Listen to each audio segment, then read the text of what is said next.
السلام علیکم ویورز، آج میں آپ کو حضرت حمزہ رضی اللہ تعالیٰ عنہ کا عجیب واقعہ سناتی ہوں۔ ڈاکٹر نور احمد نور لکھتے ہیں کہ میں سعودی عرب میں بریدہ کے مقام پر اپنا مطب چلاتا تھا۔ یہ 1968 کی بات ہے۔ جمعے کے دن زیارت کے لیے مدینہ منورہ گیا۔ وہاں ایک ڈاکٹر دوست کے ہاں قیام کیا۔ اتفاق کی بات ہے کہ ڈاکٹر صاحب کی طبیعت اس روز خراب تھی اور مریض ان کا انتظار کر رہے تھے۔ انہوں نے مجھ سے مریضوں کو دیکھنے کی درخواست کی۔ میں مریضوں کو دیکھتا رہا۔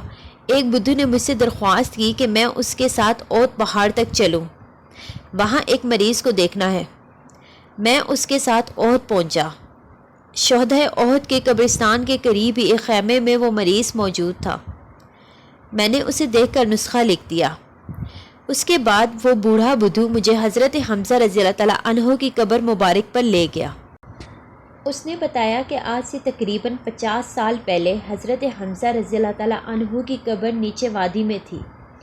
ایک مرتبہ زبردست بارش ہوئی، اس سے حضرت حمزہ رضی اللہ تعالیٰ عنہ کی قبر زیر آب آ گئی۔ حجاز کے حکمران شریف مکہ کو حضرت حمزہ رضی اللہ تعالیٰ عنہ کی خواب میں زیارت ہوئی۔ حضرت حمزہ رضی اللہ تعالیٰ عنہ نے ان سے کہا، بارش کا پانی تنگ کر رہا ہے، اس کا بندوبست کرو۔ شریف مکہ نے علماء کرام کو بلا کر ان سے مشورہ کیا۔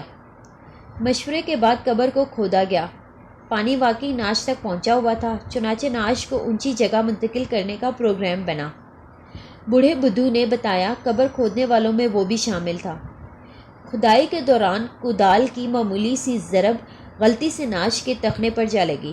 سب لوگ یہ دیکھ کر حیرت زدہ رہ گئے کہ وہاں سے خون جاری ہو گیا تھا، چنانچہ اس جگہ پر پٹی باندھی گئی۔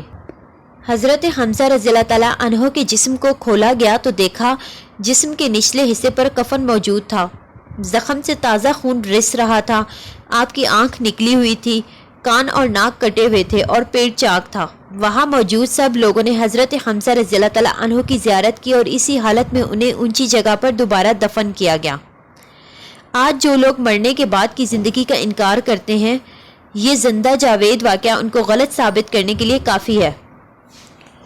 اگر مرنے کے بعد کوئی زندگی نہ ہوتی تو حضرت حمزہ رضی اللہ تعالیٰ عنہ زمین میں اس طرح محفوظ نہ ہوتے۔